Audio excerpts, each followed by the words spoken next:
सुप्रभातम।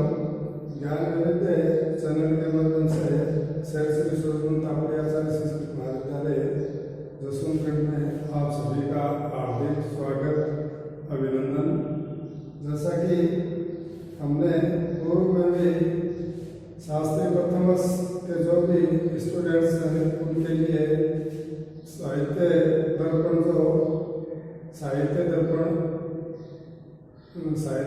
वर्ष पत्र के अंतर्गत हम साहित्य दर्पण का अध्ययन कर रहे हैं, जिसमें हम पंडित विश्वनाथ का परिचय और काव्य का जो स्वरूप या जो लक्षण है उसका प्रथम भाग हम पढ़ चुके हैं। आज हम द्वितीय भाग में उसके आगे का जो काव्य का लक्षण है या दोष का स्वरूप है उसके बारे में हम पढ़ेंगे। तो हम शुरू करते हैं। देखिएगा, लिखा है अदोषं गुणवत् काव्यम अलंकारैः अलंकृतम रसान्वितं कविः कुर्वन् प्रीतिं च विन्दति इदम् इत्यादीनामपि काव्यलक्षणत्वम् उपाश्रिता। इसके बारे में हमने पहले पढ़ लिया था, लेकिन फिर भी हम आपको इसके बारे में बता देते हैं कि अदोषम यानी दोष से रहित है, गुणवत् काव्यम और गुणों से युक्त है, अलंकार ही अलंकृत है और अलंकारों से अलंकृत है, रसान्वितम और रसों से युक्त काव्य की रचना करने वाला जो कवि होता है वो कीर्तिं प्रीतिं च विन्दति, वो कवि कीर्ति और प्रीति दोनों को प्राप्त करता है। इत्यादि काव्य जो लक्षण है, जो परिभाषा काव्य की दी गई, वो भी यहाँ पर परास्तम यानी खंडित हो गया है। तो कह रहे यद ध्वनिकार उत्तम, तो जो ध्वनिकार आनंदवर्धन है वो क्या कह रहे हैं, काव्य से आत्मा ध्वनि, अर्थात काव्य की जो आत्मा है वो क्या बताई गई है, ध्वनि बताई गई है। यदि तत्किम वस्तु अलंकार रसादि लक्षण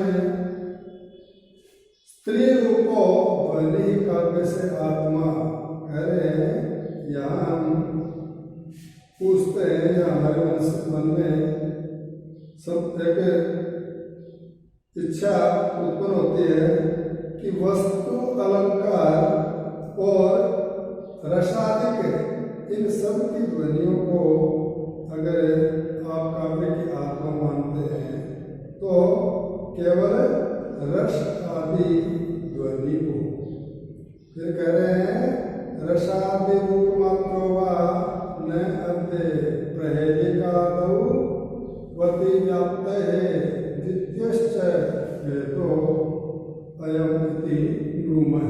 कह रहे हैं केवल रस आदि ध्वनि को, इसमें पहला पक्ष ठीक है, ठीक नहीं है। पहली आदि वस्तु ध्वनि में अतिव्याप्ति हो जाएगी, जहाँ अपलक्षण में लक्षण जाता है उसे अतिव्याप्ति कहा जाता है या अतिव्याप्ति कहते हैं। इसमें दूसरा पक्ष केवल रस आदि की जो ध्वनि है उस ध्वनि को काव्य मानते हैं, तो हम ये स्वीकार करते हैं। फिर ननु यदि रस आदि रूप मात्रो ध्वनि काव्य से आत्मा तथा, कहते हैं रस आदि ध्वनि को अगर हम काव्य मानते हैं तो हम मंजूर करते हैं। फिर प्रश्न करते हैं क्यों रस आदि ध्वनि को काव्य की आत्मा मानते हैं, तो क्या करते हैं, देखिएगा कि स्वसूर अत्र निमज्जति अत्राहं दिवशकं प्रलोकय मालपथिक रात्रि अंधक शय्यायामं निमक्षसि। कह रहे हैं कि अगर हम इसको ध्वनि मानते हैं तो इसको भी हम ध्वनि मानेंगे। कैसे, देखिएगा कि समस्तु अत्र निमज्जति, स्वस्तु का मतलब सांस होता है, तो यहाँ पर कोई नायिका है वो अपनी बात को व्यक्त कर रही है कि इस स्थान पर मेरी जो सास है वो निद्रा में मग्न होती है, अर्थात सोती है, सैर करती है। और अत्र अहम, और इस स्थान पर मैं शयन करती हूँ, मैं सोती हूँ। दिवसकम परलोके तो है रतोन्दी पांथ, रतोन्दी रोग जिसे हो जाता है उसे दिखाई नहीं देता, तो वो जो यहाँ पर नायक है या पांथ है उसको रतोन्दी रोग वाला बताया गया है कि यह तुम दिवसकम परलोक, ये केवल तुम दिन में ही देख लो, ये जो सोने का स्थान है ये तो मेरी सास का है, और ये जो सोने का स्थान है ये मेरा है, ये तुम दिन में ही देख लो। सैयायाम नमक्षसी, यहीं पर मेरी सैया पर तुम्हें आना है। तो कह रहे हैं इत्यादि वस्तु मात्र से व्यंग्यत्वे कथम काव्य व्यवहार है इति चेत। कह रहे हैं कि यह जो उक्ति है ये स्वयं द्वितीय की उक्ति है, तो आदि स्तर में जहाँ वस्तु मात्र भी व्यंग्य होता है वहाँ कैसे काव्य का जो व्यवहार है वो होगा। इति चेत् न अत्रापि रस भाव रसाभास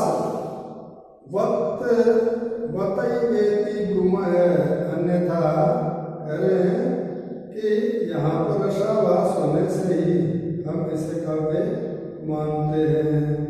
तो कहते हैं कि अन्यथा देवदत्तो ग्रामं याति इति वाक्ये तद वृतस्य तद अनुसरण रूपत्व व्यंग्यवाक्ये अपि काव्यत्वं स्यात्। अरे यहाँ भी रसाभास होने से हम काव्य मानते हैं। यहाँ स्वयं जो द्वितीय है उस द्वितीय की उपनायक रूप पथिक में रति होने से यह श्रृंगार आभास है। यह तात्पर्य है कि आस्वाद का विषय होने से यह भी काव्य ऊंच कोटि में आ सकता है। अगर ऐसा न माने तो देवदत्तो ग्रामं याति, कि देवदत्त ग्राम को जाता है। इति वाक्य, इस वाक्य में तद्वृतस्य जो देवदत्त है उस देवदत्त के नौकर के अनुसरण रूपत्व वाक्यत्व भी काव्यत्व से आते हैं। अनुसरण रूप जो व्यंग्य है उस व्यंग्य अर्थ में भी काव्य का लक्षण हो जाएगा। और ऐसा ही है तो क्या हर्ज है, ऐसा कहना नहीं चाहिए, क्योंकि इति वाक्य वृतस्य अस्ति चेत् न रक्षोत्ते काव्यत्वम् अंगीकारात्। तो कह रहे हैं क्योंकि हम रक्ष युक्त वाक्य को ही काव्य मानते हैं, तो काव्य का उद्देश्य श्रृंगार आदि रस का आस्वादन रूप हर्ष समूह के दान उपाय से जो वेद आदि शास्त्रों में विमुख शिक्षा के योग्य है। तो कह रहे देखिएगा काव्य से प्रयोजन भी रसास्वाद सुख पिंडदान द्वारा वेद शास्त्र नाम सुख मार्मती नाम राजपुत्र आदि नाम विनया नाम रामादिवत प्रवृत्तव्यम न रावणादिवत इत्यादि कृत्य अकृत्य प्रवृत्ति निवृत्त्युप देश है इति चिरंतरैर अपि उक्तवाद। यहाँ क्या कर रहे देखिएगा कि जो रस का आस्वादन स्वरूप हर समूह के दान उपाय से वेद है, शास्त्र आदि में विमुख और शिक्षा के योग्य सुकुमार मति नाम जो अच्छी बुद्धि वाले, जो राजपुत्र आदि नाम विनया नाम जो राजपुत्र आदि सुकुमार बुद्धि वाले लोगों को राम आदि का परिवर्तव्यम, राम आदि के समान आचरण करना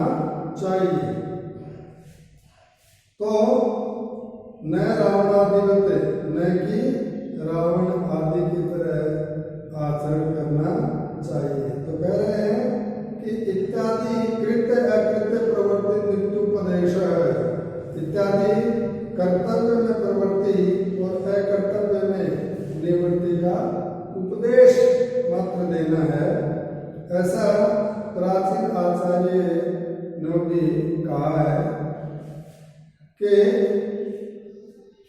तथा च अग्नि पुराणे अपि उत्तम, अग्नि पुराण में भी कहा गया कि वाग वेदत्ते प्रधाने की रस एव अत्र जीवितम इति, कि उसी तरह अग्नि पुराण में क्या कहा है कि काव्य में उक्ति में चित्र की प्रधानता होने पर भी रस ही जीवन है, ऐसा अग्नि पुराण में कहा गया है।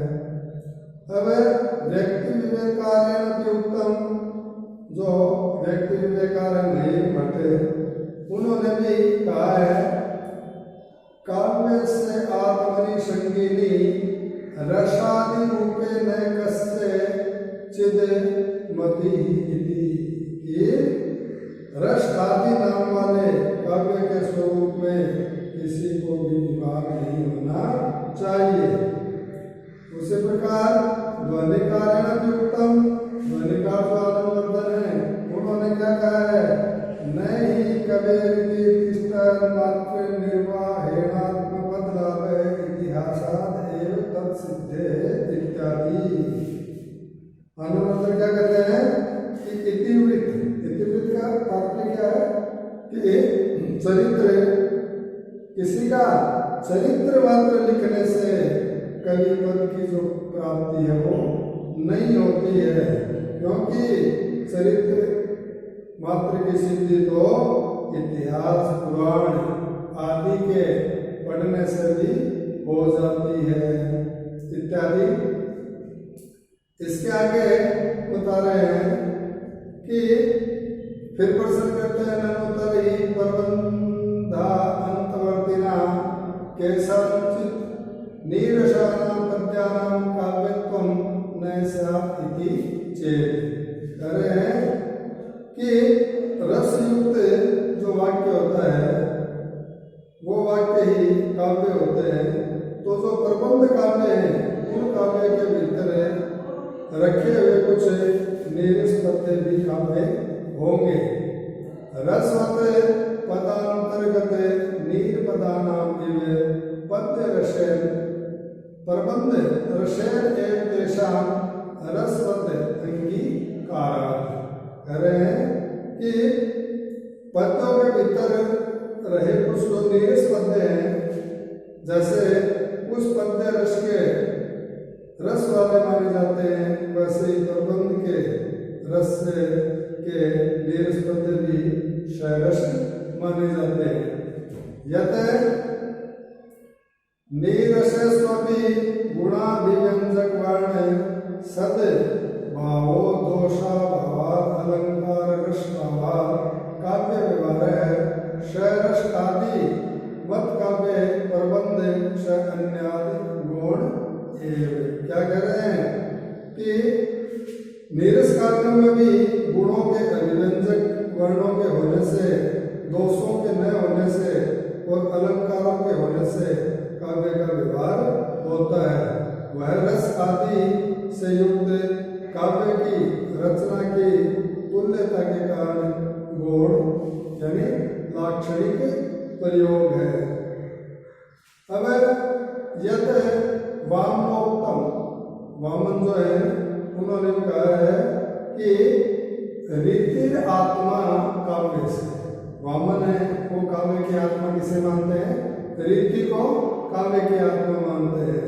तो वामनाचार्य ने काव्य की आत्मा रीति है ऐसा जो कहा है वह ठीक नहीं है, क्योंकि रीत्य है संघटना विशेषत्वात्, क्योंकि रीति की संघटना यानी पद रचना स्वरूप है, संघटना अवयव का संस्थान स्वरूप है। आत्मनश्च तद नित्यत्वा और आत्मा उससे भिन्न होती है। इसलिए वेद भी आदि जो रीतियां हैं वो रीति काव्य की आत्मा नहीं हो सकती। आगे बता रहे हैं ध्वनि कार्य उत्तम, जैसा कि ध्वनि कार्य बता रहे हैं, कहा है अर्थ सहृदय संलागे काव्यात्मानो व्यवस्थित वाच्य प्रतीयमानाख्यौ तस्य वेदांगो स्थित। अत्र वाच्यत्वं काव्यस्य आत्मा ध्वनि इति स्ववचन विरोधा देव परास्तम। कह रहे हैं ध्वनिकार ने क्या कहा है कि सहृदयों से, सहृदयों का तात्पर्य है कि काव्य का स्वरूप को समझने वाले, काव्य के महत्व को समझने वाले प्रशंसनीय जो अर्थ है काव्य की आत्मा के रूप में व्यवस्थित है, उसमें वाच्य और प्रतीयमान, उसके वाच्य और प्रतीयमान दो भेद होते हैं। यहाँ पर वाच्य अर्थ को आत्मा मान लिया है, वह उसके पूर्व कथित काव्य की आत्मा ध्वनि है। इस वचन के विरुद्ध होने से यह जो बात की गई है ये भी यहाँ पर खंडित हो जाती है। फिर प्रश्न करते हैं तत् किम पुनः काव्यम इति उच्यते। क्या कह रहे हैं, तो फिर काव्य का लक्षण क्या है? उस प्रश्न का उत्तर देते हुए कह रहे हैं कि वाक्यम रसात्मकम काव्यम। पंडित विश्वनाथ का जो काव्य लक्षण वो क्या है? वाक्यम रसात्मकम काव्यम, कि रस से युक्त जो वाक्य है उसे काव्य कहते हैं, या रस स्वरूप वाक्य को काव्य कहा जाता है। तो कह रहे हैं कि रस का जो स्वरूप है या विस्तृत जो चित्रण है उसका जो पूर्ण रूप से निरूपण है वो हम तृतीय परिच्छेद में आएगा तब इसको देखेंगे। आगे कह रहे हैं रस स्वरूपम निरूपयिष्यामः। क्या कह रहे हैं? रस एवं आत्मा सार रूपतया जीवनदायको यस्य तेन विना तस्य काव्यत्वम् अवश्य प्रतिपादित्वात् रस्यतेति रसः इति व्युत्पत्ति योगात् भाव तथा भाषातयोपि क्रियन्ते।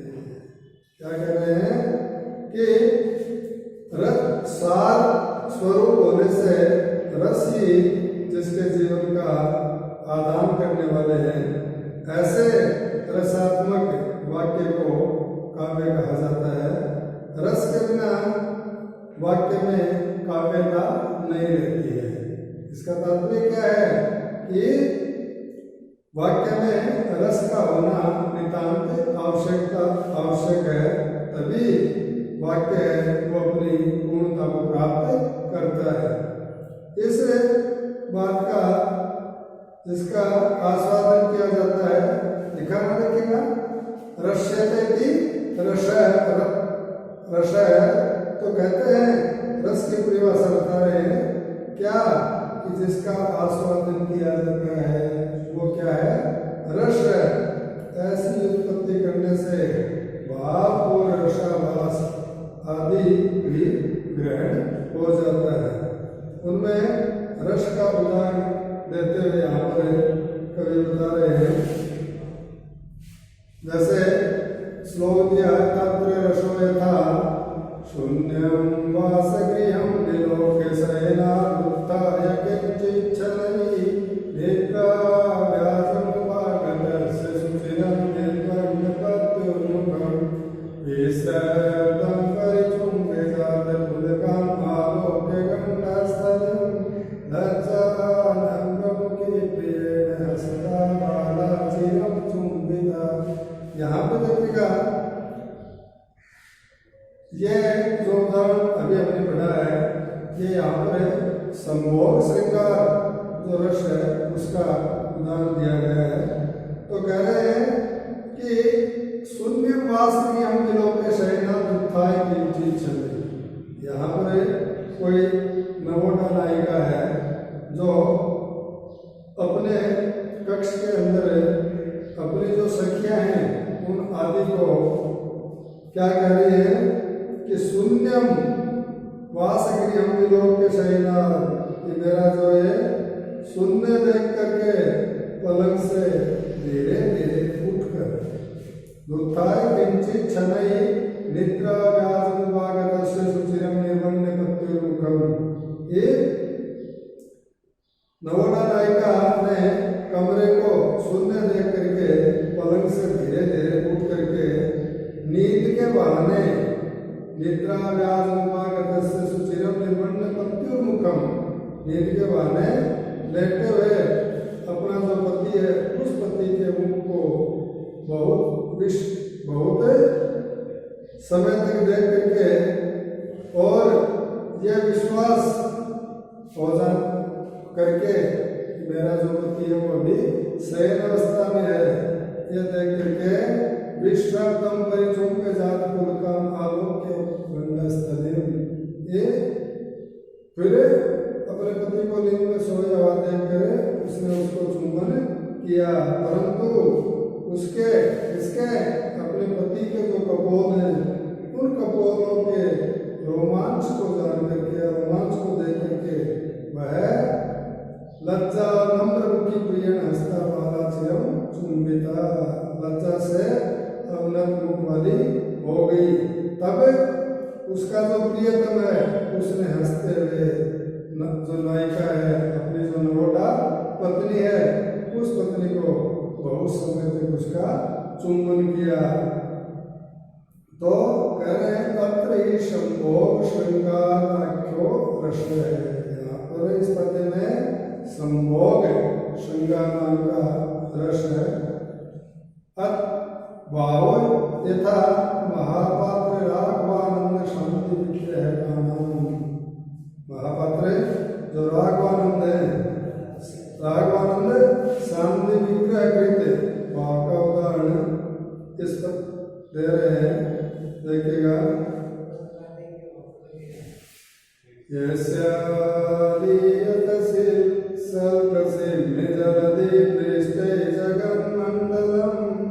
दृष्टायां धरणीं के सुधाधीश पदे रोदशी क्रोधे क्षत्रगण शरैः शंख पाणो प्रलम्बाशो ध्याने विश्वं सावधानिकुलं कस्मैचित् तस्मै नमः। यहाँ इस पद्य में भगवत विषयारति भाव है, भगवान विष्णु के प्रति जो रति भाव है उसको बताया गया है। तो क्या कहा है इसमें देखिएगा कि इस पद्य में भगवान विष्णु के जो 10 अवतार हैं उन 10 अवतारों का वर्णन इसमें कवि ने किया है। तो कह रहे हैं कि जिस मत्स्य अवतार में वल करके अवयव में समुद्र लीन हुआ, और जैसे कच्छप अवतार में जिन्होंने अपने पीठ पर संपूर्ण जो भूमंडल है उसको धारण कर लिया, जैसे वराह के अवतार में जिन्होंने अपनी दृष्टा से यानी दाढ़ में पृथ्वी लीन हुई, और जिस नरसिंह अवतार में नख में दैत्यों के अधिपति जो हिरण्यकशिपु थे उन हिरण्यकशिपु को लीन हो गया, जैसे वामन अवतार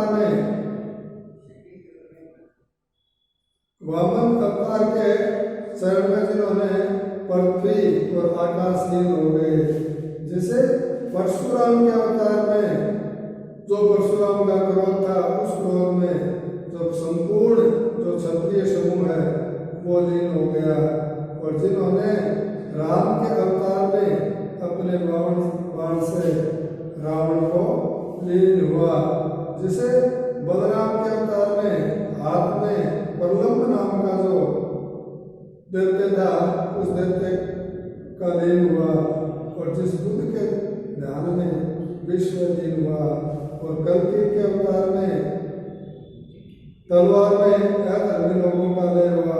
ऐसे निर्वचनीय महिमा वाले भगवान जो विष्णु हैं उन नारायण को मैं नमस्कार करता हूँ। तो कह रहे कि अत्र भगवत विषय रति भाव है। इस पद्य में भगवत विषय रति के व्यंग्य होने से भाव काव्य का उदाहरण है वो प्रतिपादित किया गया है। और यहाँ पर बता के रहे जैसे रसा पाशो यथा, जैसे रस भाव यथा। क्या लिख रहे हैं? कुसुमई के पात्रे पपो प्रियां स्वामवर्तमान श्रृंगेण च स्पर्श निमीलिताक्षि मृगिम कंडूयत कृष्ण शार।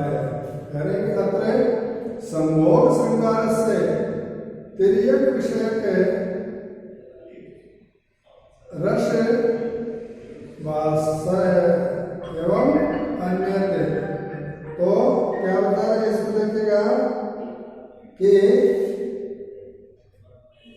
रसा भाष से यहाँ जो कुमार संभव महाकाव्य है उस काव्य में वसंत ऋतु को साथ में लेकर के कामदेव का जो आविर्भाव होता है उसका कवि ने यहाँ बहुत ही सुंदर चित्रण किया है।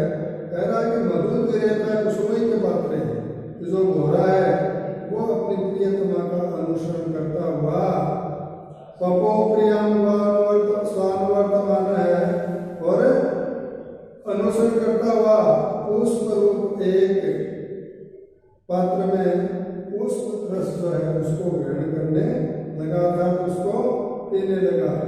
उसी तरह है श्रृंगेण च स्पर्श निमीलिताक्षि मृगिम कंडूयत कृष्ण सार है। ये कृष्ण सार जो मृग है उस मृग के स्पर्श नेत्रों को मूंदने वाली मृगी को सिंह से बुझलाने लगा। तो इस तरह से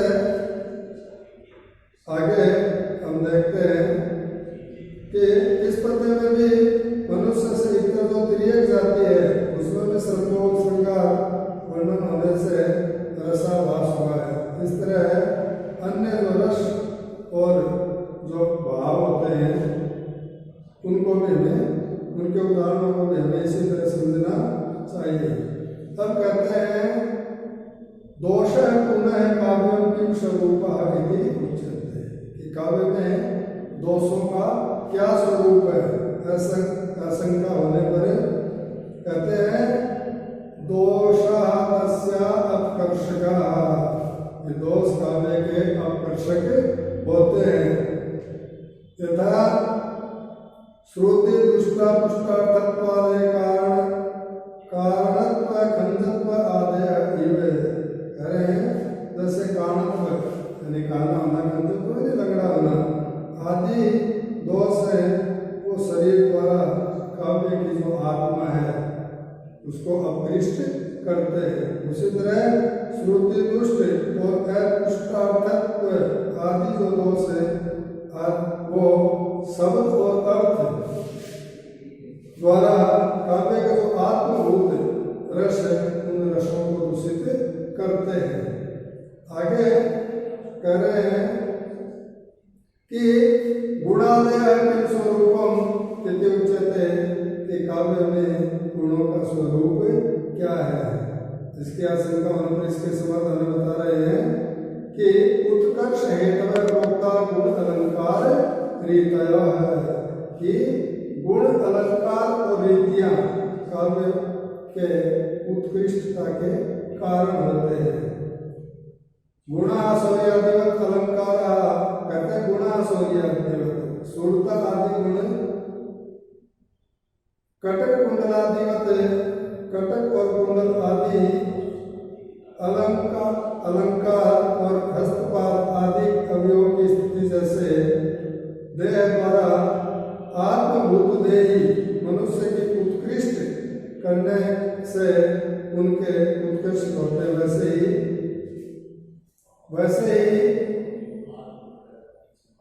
काव्य से आत्मभूत रस उत्कर्ष अंत है। काव्य से उत्कर्ष का एक उच्चनते है।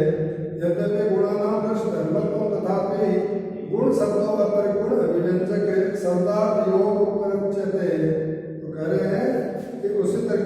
प्रकार माधुर्य आदि गुण, यमक और उपमा आदि अलंकार, वैतरणी आदि रीतियां, ये सब शब्द और अर्थ के द्वारा काव्य के आत्मभूत रस को उत्कृष्ट बनाते हुए उनके उत्कर्षक कहे जाते हैं। कहते हैं यद्यपि गुण रस के धर्म में, फिर भी गुण शब्द की यहाँ पर गुण के अभिव्यंजक शब्द और अर्थ में लक्षणा होती है, उसी कारण से गुण के अभिव्यंजक शब्द और अर्थ रस के उत्कर्षक होते हैं। फिर क्या कहते हैं, गुणाभिव्यंजका शब्द रसस्य आत्मोत्कर्षका इति उक्तम भवति इति प्राज्ञोक्तम येषामपि विशेषोक्तानि वक्ष्यामः। तो कह रहे हैं कि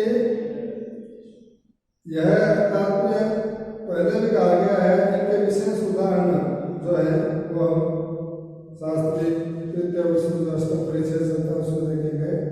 तो इस प्रकार से पंडित विश्वनाथ के द्वारा साहित्य दर्पण का जो काव्य का प्रथम परिच्छेद में जो काव्य का स्वरूप है उसका वो यहाँ पर समाप्त होता है।